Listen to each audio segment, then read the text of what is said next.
Good morning, good evening, good afternoon to each and everyone. Welcome back again sa ating channel. This is again your girlfriend here, Chubby Editha, and welcome back again sa ating channel.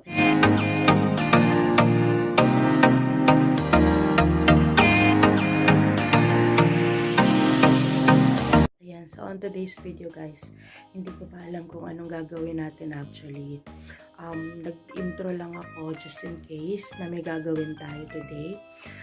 But for now, maglalaba ako ng mga damit ko na ilalagay ko na sa maleta. Yung mga binili ko mga damit before na mga sinusuot ko, hindi ko nilalabhan pa yon. So this time, lalabhan natin para bago natin ipasok sa ating maleta. Kasi as all you know guys, someday, one of these days, baka bigla tayong lumipad pa uwi, diba?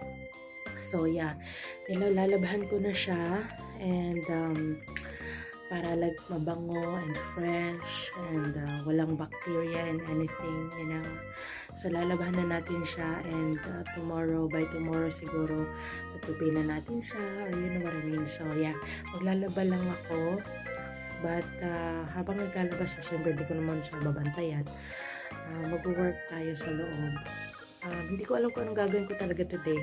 Probably magre-review ako about sa washing machine kasi ang dami nagtatanong ng update and madaming nagtatanong about sa washing machine na review ko last time, yung LG. So probably mag-update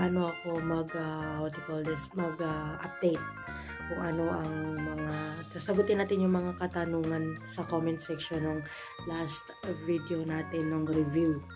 Ayan, so mag-a-update ako later. Okay. Later. Ayan guys, so naglaban na ako and na ko na yung ating itim. And mamaya yung ating white naman. Ngayon, decolor muna. So, maya na ulit. Ayan guys, so tapos na tayo kanina and nakapag-intro na din ako kanina. So today, I was just gonna say an update sa ating washing machine. May nag-comment, I think yesterday ba yun or last week, and nakita ko na nag-comment sila, marami silang tanong about doon sa washing machine. So what we're going to do is I'm gonna answer. So this is going to be an update for our LG washing machine. Gusto ko lang i-answer yung mga questions nila and gusto ko lang gusto ko lang mag-answer dun sa mga questions nila. So guys, if you are still watching this one and kung nakapag-comment kayo, yung nakapag-comment, shout out kay Gab C, Pepe, Evan Esteva, and Ovet Abiwela. Ayan. So I really don't know them, but they asked me a few questions about the LG washing machine, and by the way guys, nasa 800 views na yung ating LG na yon. Kung hindi nyo pa po napapanood, pa-watch na lang po guys, but for now we are going to update. Gusto ko lang i-update ha.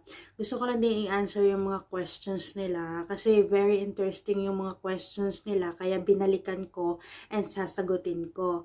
So, ang una niyang tanong from Gab C, sabi niya, paano po mag-drain ng tubig? So, dahil ang LG washing machine natin ay, para akong nagbebenta. LG baka naman. Ayan, so, dahil nga ang LG natin ay automatic din po siyang magde-drain. So, ang ginawa ng amo ko, naglagay siya ng pipe, go to the drainage, tapos, yung tubo ng drain niya, diretso doon yung tubig. Tapos, meron din siyang sarili niyang tubig for water flow. Ayan. So, ano lang guys, yung power to start, yun na yun, wala na kayong gagalawin. Pagbukas mo ng washing machine, lalagyan mo yung sabon, paglagay mo ng sabon, ilalagay mo yung mga damit, sarado mo siya, pagtapos mo siyang isarado, start, ipindot mo yung power, tapos ipindot mo yung start button, and there you go. finish. Huwag mo nang gagalawin. Hayaan mo na siya doon. Yung drainage niya, di ba sa natural sa washing machine na meron siyang drainage na tubo, ganon. Isinaksak namin yun sa talagang daluyan namin ng tubig. Yung water na dirty water namin sa drainage namin diretso yon. Ganon siya. I hope may naintindihan kayo sa mga sinasabi ko. So, tanong naman ni Pepe, 3 weeks ago na to, na tanong niya. Sabi niya, bakit po ay ganon? Ayaw tumigil mag-fill ng water yung sa amin, bago lang po siya. Okay guys, kung bago yung inyong mga gamit, yung washing machine, especially yung washing machine nyo, kung bago siya, and may something wrong, alam nyo, you should not ask anyone else but the company. Okay? That is the proper way. Kasi may warranty yun eh. And aside from that, kung bago pa siya, responsibilidad pa ng kumpanya yun. So, mas advise ko sa'yo, instead of me talking to you what you should do, I think it's better for you to go to the company kung saan mo siya binili and ask them what is going on. Kasi hindi rin natin alam, kasi mali mo may mga mayroong malfunction sa makina, or kasi bago pa eh. Pag bago pa, obviously dapat yun maayos yung flow nung makina, maayos yung flow nung tubig, maayos lahat kasi bago. But in that case of yours, I feel that there is something wrong. So, you should go to the company instead of asking anyone else, dahil walang ibang nakakaalam niyan kundi sila lang. And they have also a technician about that. So, I hope I answered your questions. Ayan. So, number 3 naman natin ay si Evan Esteva. Ayan. Thank you for your video. Just bought ours this morning. This was very informative. Maraming salamat. You're welcome. You're welcome. Thank you so much for watching my video. Thank you. And then, I hope yung ma-watch mo din ito. Ayan. So, ayan. Para na-shoutout kita. Ayan.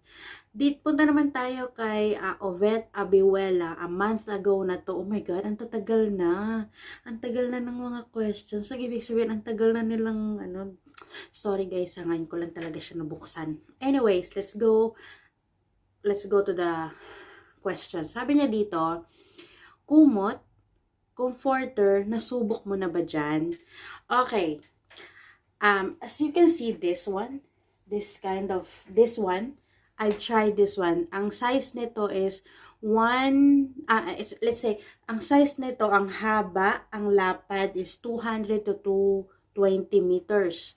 Ito, na-try ko na to. Na-try ko na siya, and it works really well.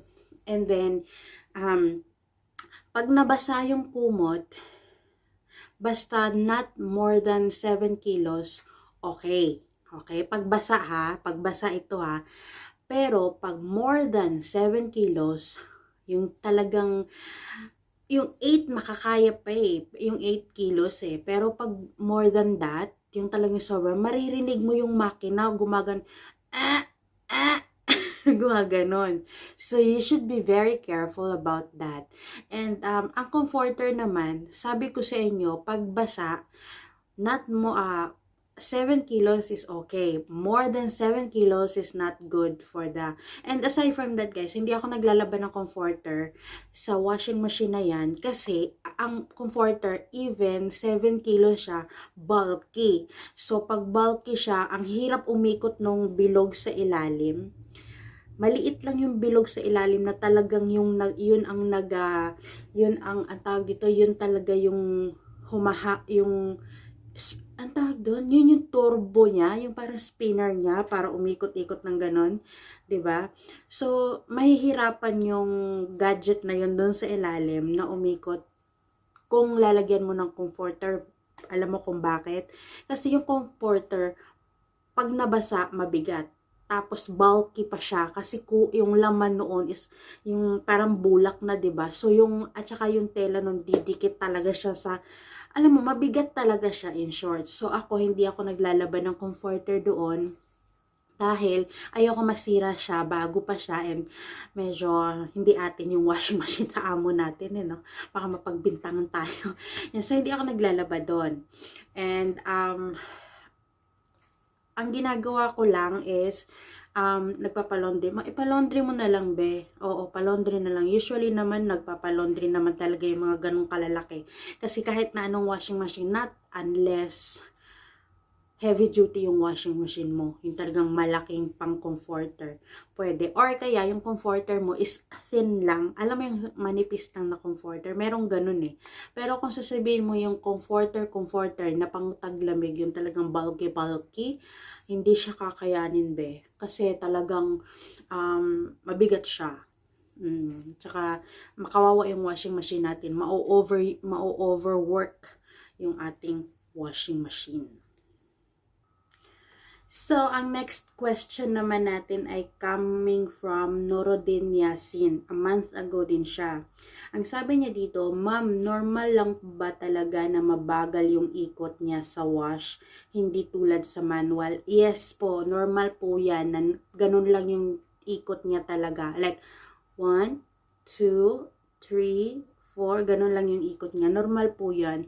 Kasi nga po, hindi siya heavy duty. Ay, hindi siya yung pang mabigat. Yung, alam mo yon, kasi nga 7 kilos lang siya. So, normal lang po yung ganong ikot niya talaga. Ayan. Dito naman tayo, ano ba to? Okay.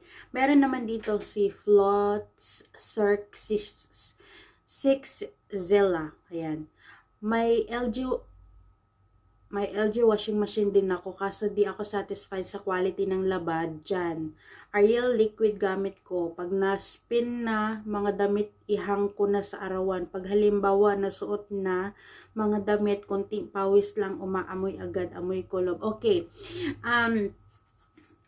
Anong tawag dito? Ako kasi hindi ko pa na-try ko na lahat ng sabon. Kasi dito sa amin sa Saudi, marami siyang sabon talaga. Marami kaming sabon talaga, I mean.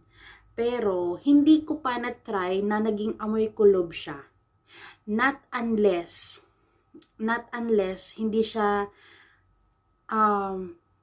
hindi, kasi lahat naman ang nai-spin eh. Lahat pag na-spin na yung damit mo, natanggal na yung tubig, pag isinampay mo na, hangin lang, okay na.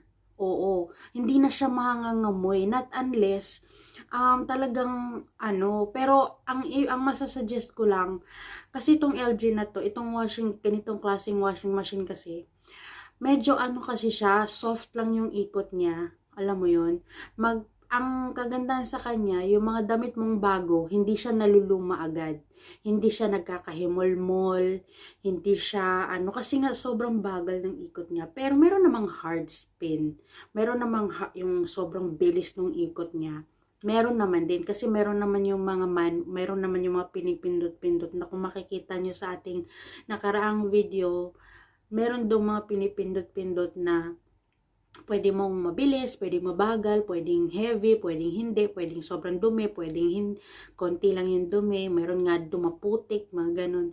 So, depende pa rin yun kung alin doon yung pipindutin mo para sa damit mo. But sa akin, for my opinion, para sa tinatanong mo na bakit amoy kulob pa din, hindi ko ho alam kung bakit ganun yung damit ninyo. Kasi sa aking karanasan, so far, okay naman. Wala naman, di pa namin, actually, nung naglalaba nga ako nung sa manual, kasi makikita niyo sa mga vlogs ko, meron akong washing machine na isa, na manual, yung sira nga yung spin namin, pinipigaan ko pa, doon amoy kulob, kasi hindi na i-spin yung tubig. Pero dito sa aming bagong washing machine, lahat ng damit namin sobrang bango. Kasi, paglaban niya, talagang lahat ng tubig matatanggal. Madidrain lahat ng tubig kasi kusa na rin siya nagsispin lahat. So, talagang pag hahanginan lang siya, isasampay mo siya, pahahanginan lang siya, okay na. Again, tanong ni sa akin, galing pa din kay Flot Cirque Sixzilla, mabango ba yung laban niyan? Yes po. Gaya na sinabi ko kanina, mabango po talaga. Mabango yung laban niya. Ayan. So, Okay, wala na tayong mga tanong. Ayan. Wala nang mga tanong guys. Yun lang yung ating mga tanong. Yun lang yung mga tanong nila about sa washing machine and update lang yung washing machine. So, gusto ko lang i-share sa inyo guys na yung washing machine na yun ay for me, on my opinion, malaking tulong siya para sa akin kasi hindi na kailangan magpiga. Pangalawa, sorry, excuse me, mas marami akong nagagawang trabaho dahil iniiwanan ko lang siya, tapos pagbalik ko tapos na, and aside from that meron siyang alarm na tapos na siya. So talagang very convenient para sa akin yung LG baka naman. Ayan, so talagang very convenient para sa akin yung LG, yung washing machine namin ngayon, and talagang natutuwa ako at bumili yung amo ko nun kasi talagang napakalaking tulong sa akin, especially sa akin. So, ayan lang yung ating video for today guys. Update ko lang kasi nga nabasa ko nga yung mga tanong nila and sobrang tuwa lang ako kasi, 'di ba? And aside from that, nasa 800 views na siya. So, yun. Very grateful lang ako kaya napasagot ako sa mga katanungan nila. But anyways, hanggang dito na lang muna yung ating video for today. Thank you for watching everybody. God bless you. Mahal na mahal ko kayo. Be safe, stay healthy, and peace. Anyway guys, kung hindi pa po kayo nakasubscribe sa channel ko, please do subscribe. Hit the notification bell and please like, share, and subscribe.